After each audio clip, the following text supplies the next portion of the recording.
Miss হবে না আপনার পছন্দের টিভি শো। দেখুন জি5 অ্যাপে একদম ফ্রি। রুদ্র আমাকে যা বলছে তাতে করে এত বছর বাদে আমাকে আবার রোহিতের ঘরে ঢুকতে হবে, ওর সঙ্গে আগের মতো করে কথা বলতে হবে। কাবেরী, কাবেরী, আমি এটা কি করে করবো? কাবেরী, আমি এটা কি করে করবো? মধ্যে তুমি কি টক করছো গো? হ্যাঁ, ইউ এন্টারিং রোহিতের রুম। কি টক করবে তুমি রোহিতের সাথে? হ্যাঁ জেঠিমণি,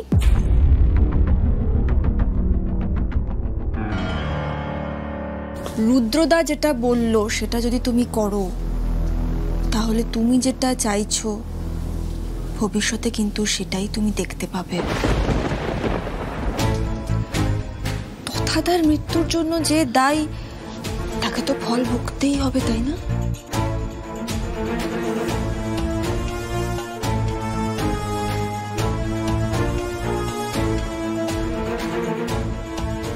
এটা শালিনী মিত্রর কথা।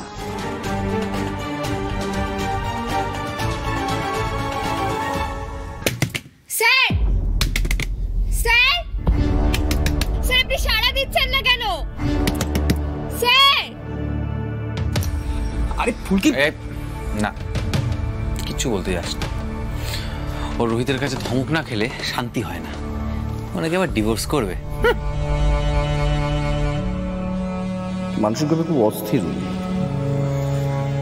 ঘুমের ওষুধ চাইছিলে, যা কিছু চেয়েছি তা পাবো না, আমার বেঁচে থেকে লাভ নেই।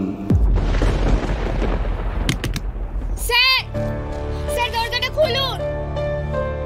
ফুলকি, আমাকে প্লিজ একটু একা থাকতে দাও, দরজা ধাক্কা দিও না, যাও শুতে যাও। শান্তি হলো তো ফুলকি? আর অস্থির হবে না, চলো শোবে চলো। কাল তো কোর্টে ঠিকঠাক সময় মতো পৌঁছতে হবে ফুলকি।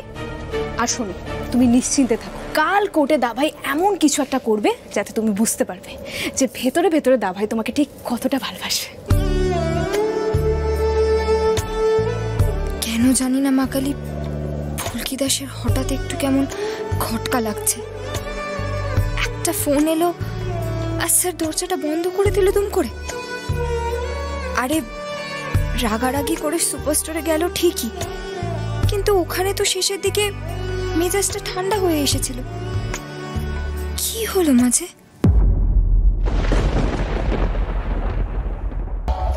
ফুলকি চলো শোবে চলো, চলো চলো।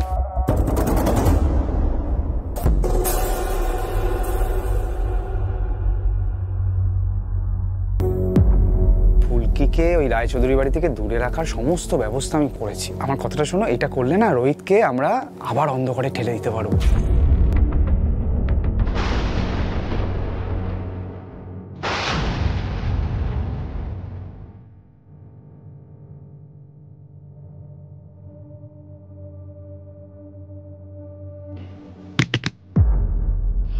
আবার দরজা ধাক্কা দিচ্ছে ফুলকি দাস। কি হয়েছে, কি চাই তোমার? বারবার যখন বললাম ডিভোর্স কেসটা তুলে নাও, ডিভোর্স কেসটা তুলে নাও, কথা তো মাথায় ঢুকলো না। আমি যে কি বিপদে পড়েছি সেটা শুধুমাত্র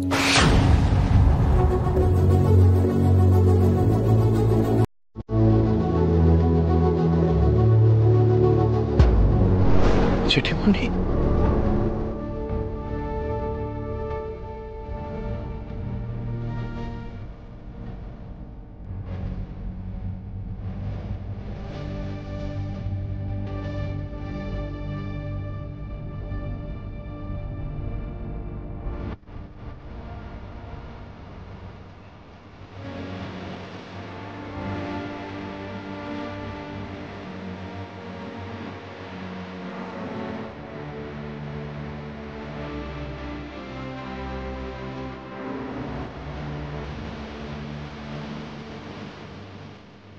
তোর সঙ্গে একটা কথা বল।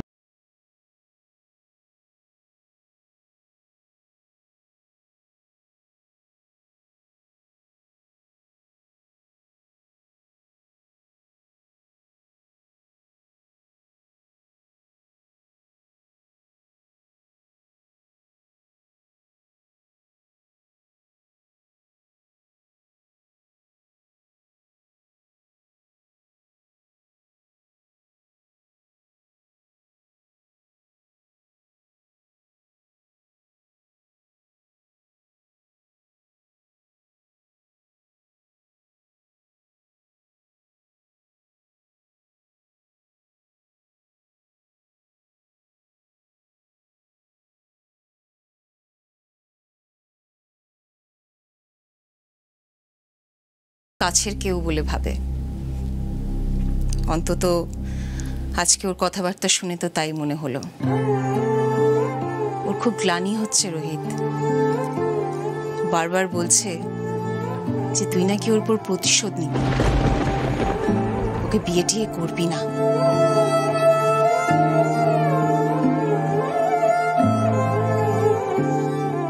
তুই কিন্তু এটা হতে দিস না রোহিত। দেখ, একবার তো বক্সিং এর জন্য বদনাম রটেইছে না, এবার যেন শালিনীর জন্য কোনো বদনাম না হয়। সেটা তোর জন্য ঠিক হবে না রে। আর তাছাড়া তুই তো শালিনীকে সাংঘাতিক ভালোবাসতিস রে, সেই ভালোবাসা তো এরকম দুম করে চলে যেতে পারে না। তুই তাড়াতাড়ি এই ডিভোর্স কেসটার একটা ফয়সালা করে শালিনীকে বিয়েটা কর।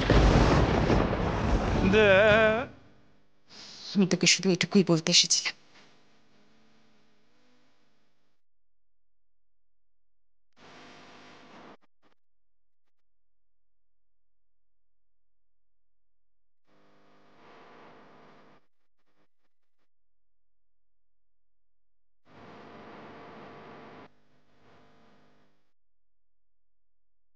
এখনো তোদের কারো কোনো কষ্ট হলে আমারও খুব কষ্ট হয় রে।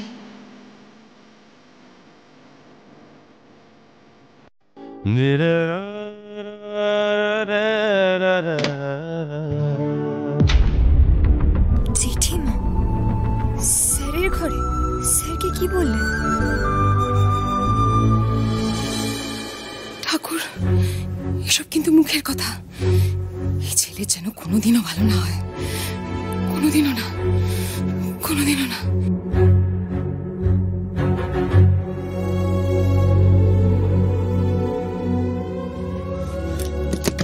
স্যার, স্যার শুনতে পাচ্ছেন? স্যার, স্যার জেঠিমা কেন এসেছিলেন? ফুলকি, তুমি ঘরে যাও।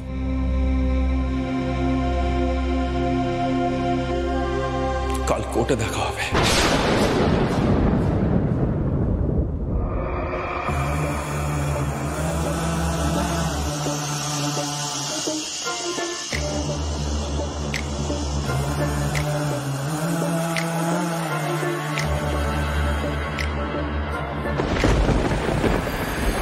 জি5 ডাউনলোড করুন আর সব এপিসোড দেখুন একদম ফ্রি।